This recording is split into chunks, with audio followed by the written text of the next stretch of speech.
changing me and changing you. Praise the lord. అందరూ బాగున్నారా? దేవుని కృపను బట్టి మీరు అందరూ క్షేమంగా ఉన్నారని ప్రభువుని ఎంతగానో స్తుతిస్తూ ఉన్నారు. ఈ దినము దేవుని వాక్య ధ్యాన నిమిత్తము యెషయా గ్రంథము 43వ అధ్యాయం 2వ వచనాన్ని చదువుకుందాం. నీవు జలములలో బడి వెళ్ళినప్పుడు నేను నీకు తోడై ఉందును.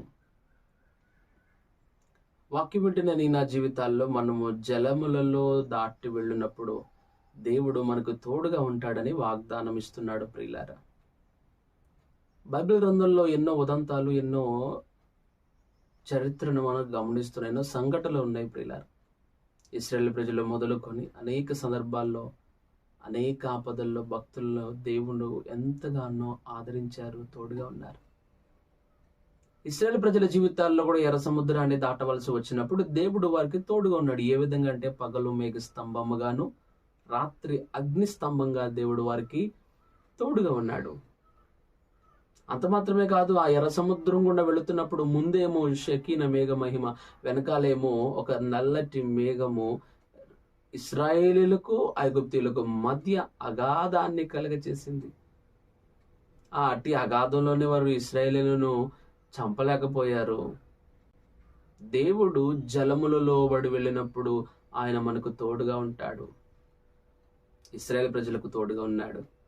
ఎర్ర సముద్రాన్ని దాటవలసి వచ్చినప్పుడు కూడా దేవుడు వారికి తోడుగా ఉండి ఆ ఏకరాశిగా జలములన్నీ కూడా ఏకరాశిగా దేవుడు వారి జీవితాల్లో చేసి ఉన్నాడు. అపోస్తుడైన పేతురు జీవితం కూడా మనం గమనిస్తే ఒకానొక దినంలో, ఒకానొక సందర్భంలో పేతురు కూడా, అయ్యా నేను నీళ్ల మీద నీలాగా నడవాలి.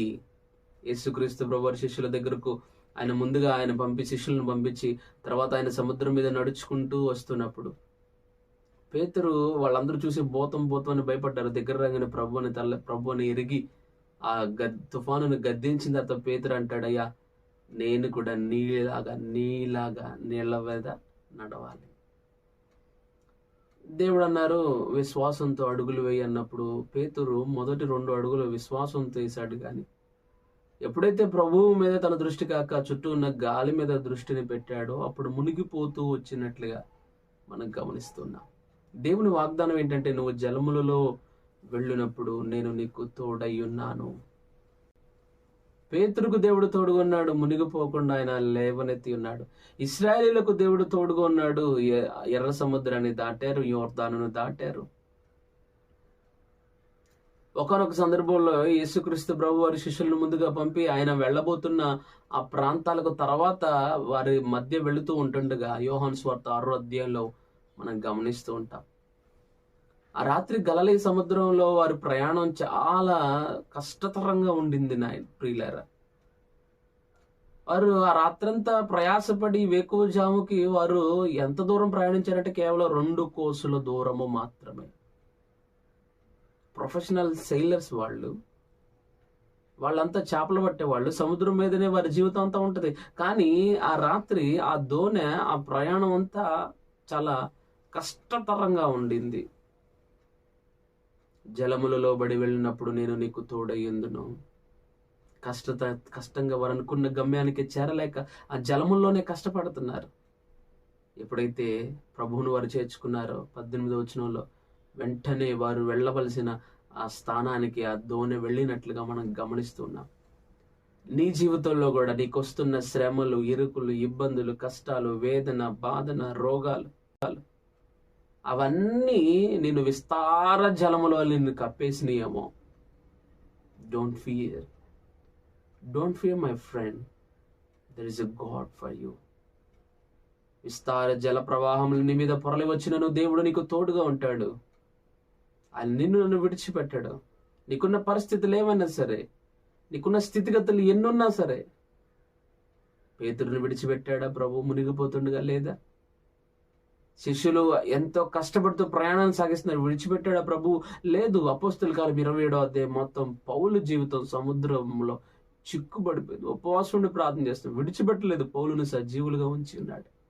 ఒకనొక సందర్భంలో ఆయన దోణి అమరాన్ని పడుకున్నారు. శిష్యులందరూ, అయ్యా ప్రభా మేము నశించిపోతున్నాం, మీకు చింత లేదా అని దేవుణ్ణి అడిగినట్లుగా మనం గమనిస్తూ ఉన్నాం. నీవు జలములలో బడి వెళ్ళినప్పుడు నేను నీకు తోడైందును. దేవుడు లేచి గాయాలని నిమ్మళపరిచినట్లుగా మనం గమనిస్తున్నాం. ఆయన నీ జీవితంలో ఉన్నాడు. ఆయన ఎక్కడికి వెళ్ళదు, నీకు తోడుగా ఉన్నాడు. నువ్వు చేయాల్సింది ఏంటంటే, నీవున్న స్థితులలో ఆ విస్తార జల ప్రవాహాలు నీ మీదకు వచ్చినప్పుడు, ప్రభువా నువ్వు నాకు తోడు ఉన్నావని నమ్మడమే నువ్వు చేయగలిగిన పని, నువ్వు చేయాల్సిన పని. నమ్ము, నీ స్థితిగతులు ఏమైనా దేవుడు నాకు తోడుగున్నాడు. ఐఎమ్ నాట్ అలోన్, నేను ఒంటరి వాడిని కాదు, నాకు తోడు ఎవరు లేరని నేను కురింగిపోవట్లేదు, ఎందుకంటే దేవుడే నాకు తోడు. ఎంత గొప్ప వాగ్దానం ప్రియులారా. నీ జీవితంలో కష్టాలు నష్టాలు బట్టి కృంగిపో మాకు. Don't worry about any worries. నీ జీవితంలో ఉన్న సమస్యలను బట్టి, నీ జీవితంలో ఉన్న కష్టాలను బట్టి ఏమి కృంగిపో మాకు, ఎందుకంటే నీ జీవితంలో దేవుడు ఉన్నాడు. నమ్మో. ప్రార్థన. పరిశుద్ధాత్మ దేవునికి వందనాలు. ఈ ఉదయకాల సమయన మీరు మా పట్ల చేస్తున్న గొప్ప కార్యాల కొరకే వందనాలు. మా ప్రియులు అందరూ విశ్వసిస్తున్నారు. దేవా నువ్వు నాకు తోడుగున్నావు కదయ్యా, నా స్థితిగతుల్లో తోడుగున్న వాడానికి వందనాలు. నేను అధైర్యపడినయ్యా, నేను అవిశ్వాసంతో ఉన్న ప్రభువని ఎందరో ప్రార్థిస్తూ ఉన్నారు. వారి జీవితాల్లో గొప్ప మేలు దయచేయండి. ఇశ్రాయేల్ ప్రజల్లో ఎర్ర సముద్రాన్ని దాటవలసి వచ్చినప్పుడు మీరు విడిచిపెట్టలేదయ్యా. యోర్దాను దాటినప్పుడు విడిచిపెట్టలేదు. పేతురు మునిగిపోతున్నప్పుడు విడిచిపెట్టలేదు అయ్యా. దోని అమరాన్న పడుకున్నప్పుడు శిష్యులు కలవరంతో బాధపడినప్పుడు విడిచిపెట్టలేదయ్యా. రాత్రంతా ప్రయాణం చేసినప్పుడు 2 కోసుల దూరాన్ని వారు సాగించినప్పుడు వారితో ఉన్నావు, వారిని విడిచిపెట్టలేదు. అపోస్తలుడైన పౌలు నెల దినములు ప్రయాణము సముద్రంలో అల్లకల్లోలం తుఫాను విడిచిపెట్టలేదు. మా ప్రియుల జీవితాలు ఎన్ని తుఫాన్లు వస్తున్నా, ఎన్ని కలవరాలైనా, ఎన్ని విస్తార జల ప్రవాహాలు వారి మీదుగా పొరలు వచ్చినను నీవు తోడుగా ఉండే దేవుడు గనుక అద్భుతాలు జరిగించి మీ నామానికి మహిమ తెచ్చుకుని మన యేసుక్రీస్తు నామమున అడిగి వేడుకున్నాను తండ్రి. ఆమేన్. God bless you.